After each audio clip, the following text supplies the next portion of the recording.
కారణం ఏంటంటే విజయవాడలో బండి మీద మనిషి మారిపోయాడు.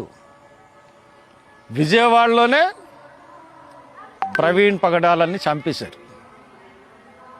టైమ్ ఆఫ్ డెత్ చెప్పాలి కదా, టైమ్ ఆఫ్ డెత్ ఎందుకు అనౌన్స్ చేయట్లేదు?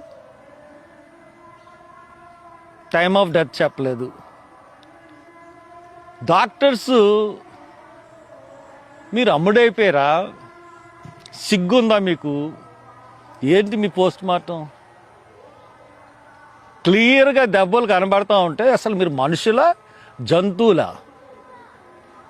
అంత క్లియర్గా కనబడతా ఉంటుంటే మీరు దాన్ని సస్పీషియస్ అని ఎలాగిస్తున్నారు?